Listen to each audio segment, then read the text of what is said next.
God is good. All the time. All the time. God is good. Praise the Lord.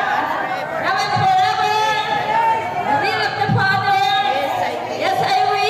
The will of the Father. Maraming palakpak. Praise Yahweh. Hallelujah. Hallelujah. Hallelujah.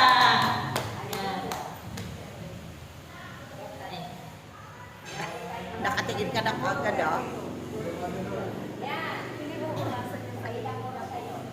Kumakain ng aking laman at umiinom ng aking dugo ay may buhay na walang hanggan. Amen. At sila'y bubuhayin ko sa huling panahon. Amen? Amen. Ngayon po ay pinagdiriwang natin ang Corpus Christi, ang banal na katawan at dugo ng ating Panginoong Hesus Kristo. Amen? Tungkol sa pagkain at inumin. Amen? Yan. Di ba pag tayo merong paboritong pagkain, talagang hinahanap-hanap natin yan. Lalo na pag natikman natin at masarap, talagang ating pinasasabikan na makain natin muli. Pag nandun sa handaan, nakita natin ang ating paboritong pagkain, eh nasasabik na tayo'y taam na taam. At tunay na pag ating natikman, ay talaga namang nilalasap natin ang lasa. At kapag nakain na natin, ito ay nagbibigay sa atin ng kasiglahan. Amen? Palakpakan natin ang ating Panginoon. At tulad nga, i-share ko lang kasi nakabili ko ng paborito naming ulam sa probinsya, yung alukon ba? Kilala niyo alukon? Eh, gusto ko yun yung himbabao. Oo. Eh, ang gusto ko ang paasim ay bayabas. Wala akong makita, nilipot ko na yung buong may mga puno ng bayabas. Tiningala ko na lahat. Walang hinog. Pati yung aming puno. Mabuti na lang ng isang araw na umuulan, pagdaan ko doon papuntang simbahan, meron ako napulot na isang hinog. Kaya, yun ang aking, piniga ko siya para lumasa. At para ako nagbibili. Nakarating nga ako dito kahapon, naghanap ako ng bayabas. Eh, yun na lang ang ginamit ko, yung isang bayabas. Ayun. At talaga namang ang sarap ng kain ko nang ito ay maluto. Pag walang bagoong, asin lang. Oh. Saka nilagyan ko ng pritong isda. O bayabas. Ayun. Yun, kasarap. Kaya, yun nga. Pagka tayo ay talagang ang ating pagkain paborito ay nakain natin, masisiyahan tayo. Amen? At ano ba ang pagkain ay ano ba ang tinutulot nito sa atin? Ang pagkain, lalo na ang mga healthy food, ay nagbibigay sa atin ng kalakasan, mabuting kalusugan. Amen? At kagalingan. At ang mahalagang pagkain na dapat nating kainin ay ang laman at dugo ng ating Panginoong Hesus Kristo. Amen ba? Amen ba? Amen! Yun ba yung hihiwain natin yung kanyang laman? At patutunuin ang kanyang dugo? Amen. Pero sa pagsisikma natin, kahit anong araw, ay natatanggap natin ang kanyang dugo at katawan. Amen? Sa pamamagitan ng banal na pagkukumunyon. Amen? Pero, kailangan bago tayo tumanggap ng banal na komunyon, maging malinis ang ating puso at tayo ay humingi muna ng kapatawaran sa ating mga kasalanan.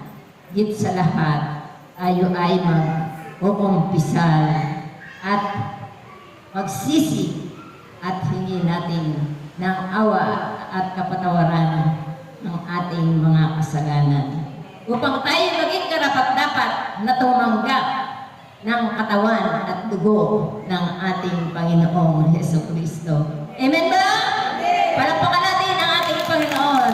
Praise the Lord. Yan. Ang ating Panginoon mismo ay siya ang salita ng Diyos ay siyang kanyang banal na dugo at katawan. At siya mismo, ang ating Panginoon, ang banal na dugo at katawan. Ang pagkain, nagbibigay buhay. Amen ba? Kaya nga, kung yung pagkain natin na pangkatawan ay pinananabigan natin kapag tayo ay naghahanap ng ating mga, lalo na yung ating mga pinakamimithing pagkain, nalagay nga na atin itong kinatatakam-takam. Kinakatakam-takam. At ating pinakaasam. Amen ba? Tulad niya na sinabi ko sa kanina, atin itong pinasasabikan. Amen? At lalo't higit natin kasabikan ang salita ng Diyos. Amen. At ito ay dapat nating sundin. Lahat ng kanyang banal na salita ay dapat nating sundin at isabuhay ang kanyang mga aral. Amen? Ang kanyang banal na salita. Ibig sabihin nun, pag tinatanggap natin ang ating Panginoon sa ating buhay, na ibig sabihin nun, na tinatanggap natin na siya ang ating pagkain at inumin sa ating spiritual pamumuhay. Amen? Kaya, dapat nating namnamin at lasapin ang bawat salitang ating napapakinggan mula sa ating Panginoon. Amen? Kaya kung paano natin nilalasap ang pagkain ng ating katawan, masigit nating lasapin at namnamin ang salita ng Diyos na siyang pagkain ng ating katawan at kaluluwa. Amen? Ng Espiritu pala. Amen? Yan. Kaya, tunay nga na ano nga ba ay dinudulot sa atin ng pagkain natin ng banal na katawan at dugo ng ating Panginoong Hesukristo. Ang pagtanggap natin sa kanyang banal na salita at mga aral. Amen? Ito ang nagbibigay sa atin ng kalakasan. Amen ba? At ng katatagan. Amen? Kapag tayo ay nanghihina at tayo ay pinalulugmok sa mga problema, sa mga anumang bagay na hindi natin kinakaya, ang pinakasolusyon yan, tayo ay makinig, mapasa ng salita ng Diyos at ating unawain. Amen? Amen. At ito ang ating nagiging sandigan at pag-asa para sa ating buhay. Noon, kung noon tayong panahon na hindi pa tayo nakakapakinig ng salita ng Diyos, agad tayo nawawala ng pag-asa. Agad tayong pinanghihinaan ng loob. At hindi natin alam kung saan tayo pupunta. Magulo ang ating isip, magulo, may magbagabag sa ating puso at kalooban, sapagkat ang ating pinanananindigan ay yung ating sariling kakayanan. Kaya ang pag-iisip natin ay na siya nating ginagamit. Kung kaya naman gulong-gulo tayo at hindi natin. Yun ang sinasabi ngayon na nagkakaroon ng anxiety. Amen? Kasi hindi natin alam nun kung sino ang ating lalapitan at sino ang ating pakikinggan. Pero ngayon, alam na natin. Amen? Na kung tayo ay nalulungkot, yan din ang nagbibigay sa atin, kakating pakikinig, nagbibigay sa atin ng kagalakan at kasiyahan. Amen? Tunay nga na sa lahat na dahil sa ating pakikinig, nagkakaroon tayo ng kagalakan sa ating puso.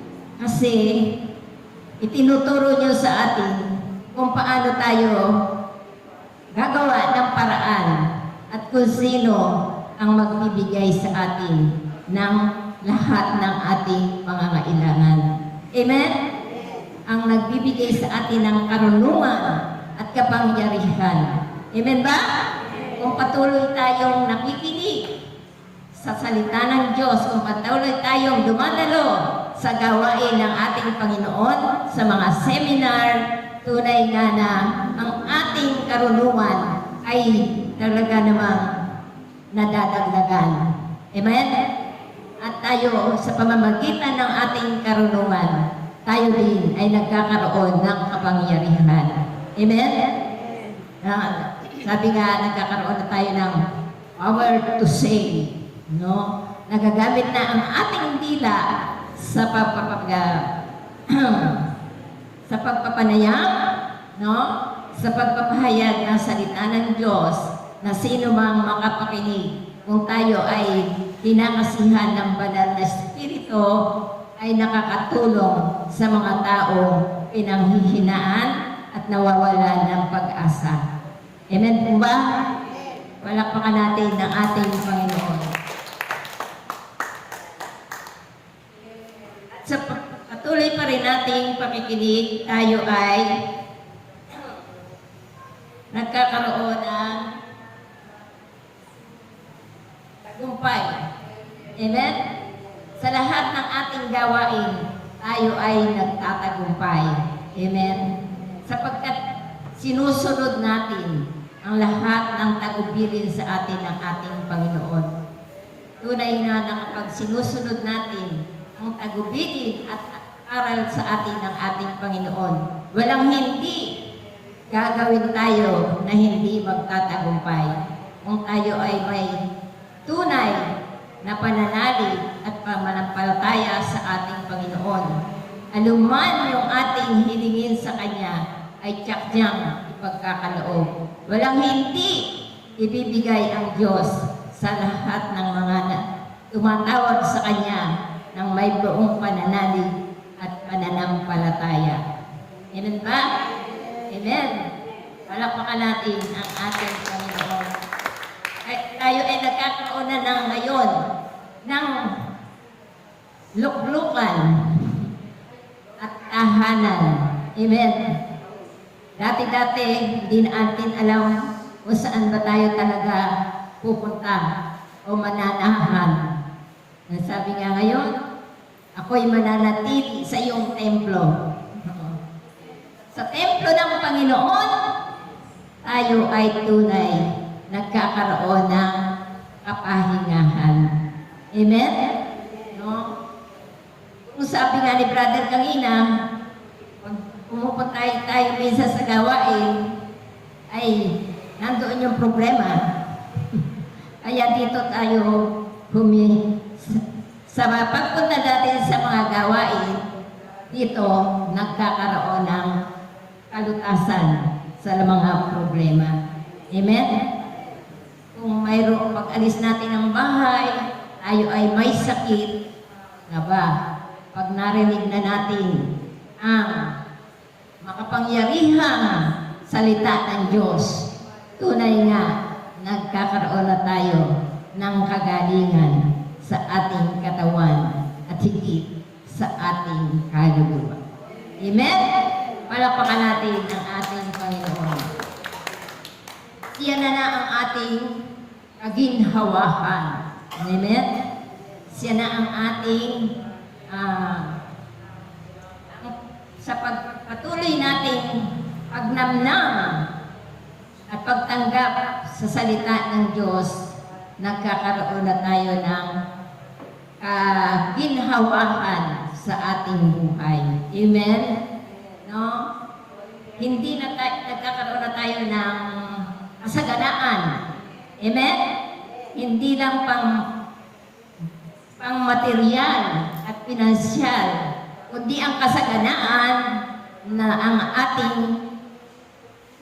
katawan ay nagkakaroon na ng kagalingan, kapayapaan, kapanatagan, at kalakasan. Amen?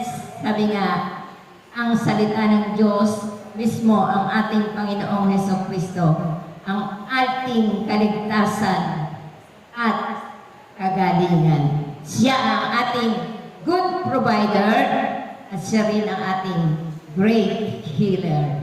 Amen? Ayan. Hallelujah, hallelujah, hallelujah.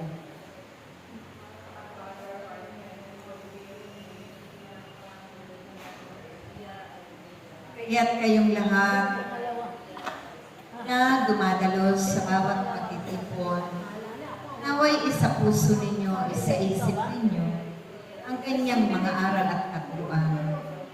Ano man ang inyong mga pasanin sa buhay, ito'y kanyang pagagaanin.